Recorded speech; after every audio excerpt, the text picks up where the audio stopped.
Are you ready? ప్రతి ఒక్కరూ గొప్పగా ఉండాలని కోరుకుంటారు. ప్రతి ఒక్కరూ గొప్పగా ఉండాలని కోరుకుంటారు. ఇంకోసారి, ప్రతి పురుషుడు, ప్రతి స్త్రీ, ప్రతి బాలుడు, ప్రతి బాలిక, అది ఆత్మీయ రంగం అని, రాజకీయ రంగం అని, విద్యా రంగం అని, మరి ఏ ఉద్యోగ రంగం అని, ప్రతి ఒక్కడు విశ్వాసులవని, దైవజనులవని, ప్రవక్తలవని, దాసియవని, దాసులవని, ప్రతి రంగములో ప్రతి ఒక్కడు గొప్పగా ఉండాలని కోరుకుంటారు. ఆ కోరిక దైవీకమైనది, ఆ కోరిక సహజమైనది. దేవుడే ఆ కోరిక నీలో ఉంచింది. నువ్వు గొప్పవాడిగా మారాలి అన్న కోరిక నీకు కలిగిందే, ఆ కోరిక దేవుడే పుట్టించాడు. పుట్టించిన దేవుడే కొన్ని గిఫ్ట్లు నీలో ఉంచాడు. దేవుడే కొన్ని బహుమానాలు నీలో ఉంచాడు. మీ తల్లిదండ్రుల ద్వారా అది ఇప్పిస్తాడు, విద్య ద్వారా దేవుడు ఇప్పిస్తాడు, టీచర్ల ద్వారా మనకు కలిగిస్తాడు, లెక్చరర్లు, ప్రొఫెసర్ల ద్వారా దేవుడు కలిగిస్తాడు, దైవజనుల ద్వారా ఆ గిఫ్ట్లు మనకు ఇప్పిస్తాడు. ఆ గిఫ్ట్లు నువ్వు సర్వ్ చేయాలి. అంటే హోటల్లో నువ్వు ఆర్డర్ ఇవ్వగానే సర్వర్ గారు లేకపోతే సర్వింగ్ చేసే వ్యక్తి ఏం చేస్తాడు? ఆ ఆహారాన్ని మీ దగ్గరికి వచ్చి అందిస్తాడు, సర్వ్ చేస్తాడు. అలాగే నీకిచ్చిన గిఫ్ట్ని నువ్వు సర్వ్ చేయాలి. నీకు ఇచ్చింది అది చిన్నదో పెద్దదో అది నీకు ఎలా కనబడి తెలవదు. అది నువ్వు సర్వ్ చేయగానే, నువ్వు అందించగానే నీకు తెలవకుండా నువ్వు గొప్పోడివి అవుతావు. యేసు ప్రభు వారి దగ్గర 12 మంది శిష్యులు ఉన్నారు. ఆ 12 మంది శిష్యులు మాట్లాడుకునేది యేసయ్యకి తెలవదో అనుకొని, మనలో గొప్పోడు ఎవడరా, మనలో గొప్పోడు ఎవడరా, మనలో గొప్పోడు ఎవడా అన్నాడు. అంటే యేసయ్య చాలా నాగ్గా వినలేనట్టు నటించాడు. ఒక్కొక్కసారి మనం అలాగే ఉండాలి. విన్నట్టు వినలేనట్టు, చూసినట్టు చూడలేనట్టు ఉండాలి. అలా ఉన్నాడు. అలా ఉన్నాక అందరూ వెళ్ళిపోయినాక అన్నాడు, మీరేం మాట్లాడుకుంటున్నారు అన్నాడు. ఏం మాట్లాడుకుంటున్నాం ప్రభు అన్నాడు. మీలో ఎవరు గొప్పవాళ్ళు అనుకుంటున్నారు కదా, మీలో గొప్పవాడు ఎవరు తెలుసా? మీకు ఎవరైతే పరిచర్య చేస్తాడో, సర్వెంట్గా ఉంటాడో, సర్వ్ చేస్తాడో వాడే గొప్పవాడు అన్నాడు. మార్కు వార్త 9వ అధ్యాయం 33 నుండి 35 దాకా. Are you ready? అంతటా వారు కపెర్నహూమునకు వచ్చేది. వారు ఎవడు గొప్పవాడని మార్గమున ఒకనితో ఒకడు వాదించిరి గనుక, ఆయన ఇంట ఉన్నప్పుడు మార్గమున మీరు ఒకరితో ఒకరు దేనిని గురించి వాదించుచుంటిరని వారిని అడగగా వారు ఊరకుండిరి. అప్పుడు ఆయన కూర్చుండి 12 మందిని పిలిచి, ఎవడైనను మొదటి వాడై ఉండగోరిన ఎడల, అంటే గొప్పవాడై ఉండగోరిన ఎడల, గ్రేట్ మ్యాన్గా ఉండగోరిన ఎడల, వాడందరిలో కడపటి వాడును అందరికీ పరిచారకుడనై ఉండవలనని చెప్పి. హల్లెలూయా. నువ్వు ఎలా ఉండాలి అంటే మన భాషలో సర్వెంట్గా ఉండాలి. నువ్వెవరు ఉండాలి? నువ్వు సర్వెంట్గా ఉంటే నువ్వు గొప్పోడు అయిపోతావు. నీకు ఒక తలంత్ ఇచ్చాడు, నువ్వు సర్వెంట్గా మారి అది ప్రజలకు అందించాలి. హల్లెలూయా. హోటల్లో ఆర్డర్ ఇస్తారు, ఆ సర్వెంట్ నీకు వచ్చి ఏం చేస్తాడు? ఆ ఆహార పదార్థాలు సర్వ్ చేస్తాడు. అలాగే నీకు దేవుడిచ్చిన ఒక గిఫ్ట్ ఉంది. అది తల్లిదండ్రుల ద్వారా వచ్చిన గిఫ్ట్ ఉంది, టీచర్ల ద్వారా, లెక్చరర్ల ద్వారా, ప్రొఫెసర్ల ద్వారా, దైవజనుల ద్వారా వాక్యం చదువుతుండగా గిఫ్ట్లు ఉన్నాయి. అది నువ్వు ప్రజలకు ఏం చేయాలి? అందించాలి. నువ్వు ఒక సేవకుడిగా అందించాలి. నువ్వు ఒక సేవకుడిగా కష్టపడాలి, ఒక సేవకుడిగా నువ్వు శ్రమించాలి, సేవకుడిగా నువ్వు నిలబడాలి. విద్య నువ్వు ముందు వెళ్ళాలంటే ఒక సేవకుడిగా నువ్వు మారాలా. ఆ పుస్తకాలకు నువ్వు సేవకుడిగా మారాలా, ఆ చదువులో నువ్వు సేవకుడిగా మారాలా, నువ్వు సర్వ్ చేయాలా. Are you ready? నువ్వు అందించాలా. నువ్వు తెలవకుండా గొప్పోడు అయిపోతావు.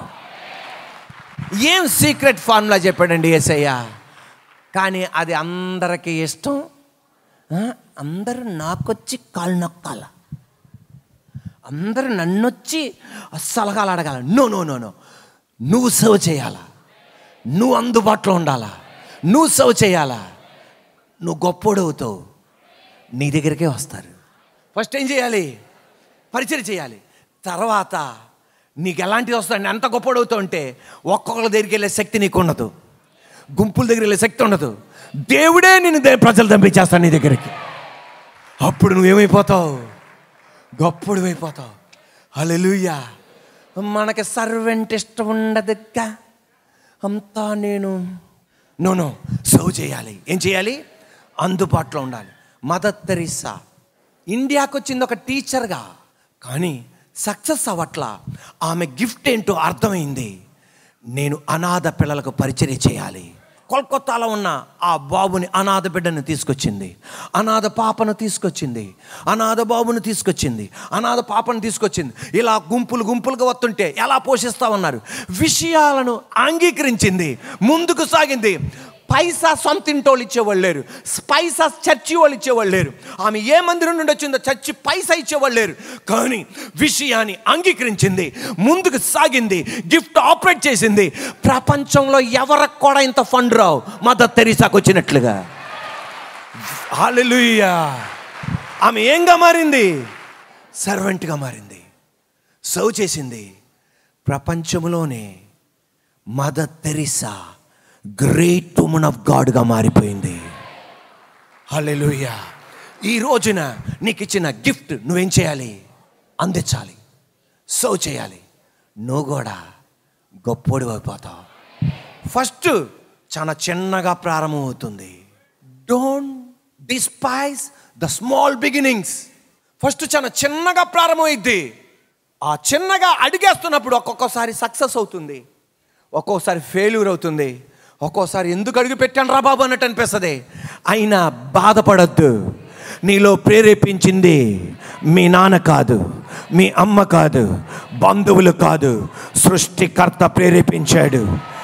Don't despise the small beginnings. చిన్న ఆరంభాన్ని నువ్వు భయపడద్దు. నువ్వు సర్వ్ చేస్తుండగా, అందిస్తుండగా అది చిన్నగా కనపడచ్చు, అయినా నువ్వు భయపడక్కర్లా. అడుగు పెట్టిన రోజే దేవుడు చూసేశాడు అది ఎంత విశాలమవ్వబోతుందో. హల్లెలూయా. జకర్యా గ్రంథం 4:10 కార్యములు అల్పములై ఉన్న కాలమును తృణీకరించిన వాడెవడు. అంటే ఒక కాలం నీకుంటుంది, స్మాల్ బిగినింగ్స్ అన్న కాలం ఉంటుంది. ఆమేనండి. విద్యార్థిని, తమ్ముడు, చెల్లి, మనందరి జీవితాల్లో మనకు ఒక అల్పమైన కాలం ఉంటుంది. దాన్ని ఎవ్వడు తృణీకరించొద్దు. ఎస్, ఒకేసారి అంటే కుదరదు అక్కడ.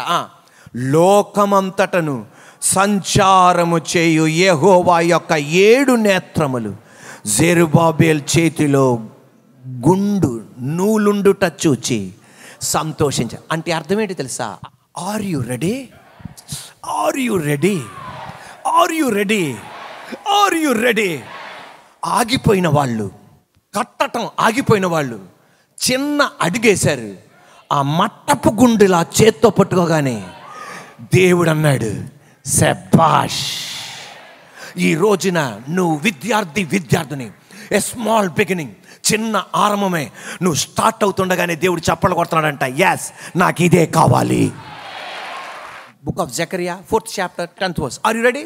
Do not despise these small beginnings, for the Lord rejoices to see the work begin. Hallelujah.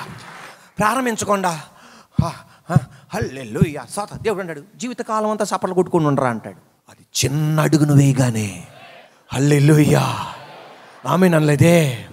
చిన్న అడుగును వేయగానే పరలోకపు దేవుడు ఆనందిస్తాడంట. yes, do not despise these small beginnings, for the Lord rejoices to see the work begin, to see the plumb line in Zerubbabel's hand. LKG పుస్తకాలు పట్టుకొని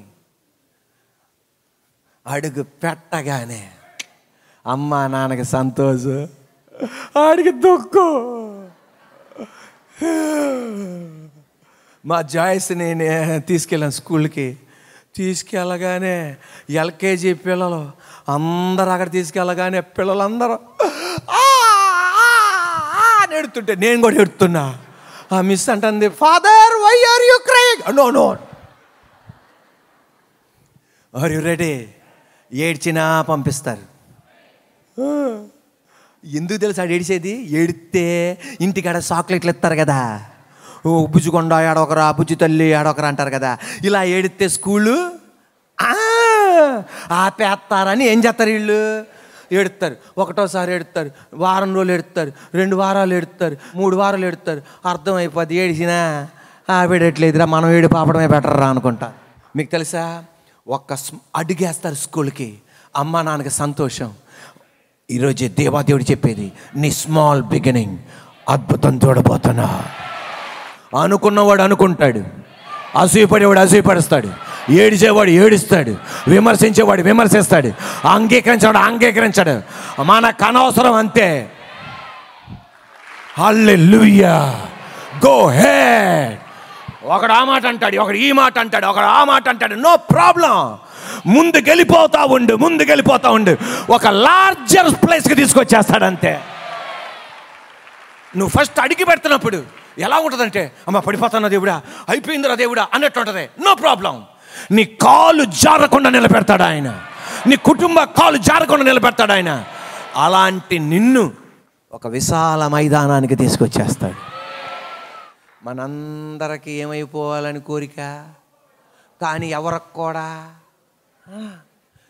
కూడా జిలేబీ ఇవ్వడం ఇష్టం ఉండదు, ఎవరికి కూడా ఇడ్లీలు ఇవ్వడం ఇష్టం ఉండదు, ఎవరికి కూడా ఉల్లిపాయ ఇవ్వడం ఇష్టం ఉండదు. కానీ దేవుడు అనేది, నేను ఇచ్చిన గిఫ్ట్ నువ్వు సర్వ్ చేయి. అది చిన్నపిల్లలు కావని, అది పెద్దోళ్ళు కావని, నువ్వు సర్వ్ చేయి, ప్రజలు నీ దగ్గరికి వచ్చి రెడీ చేస్తా.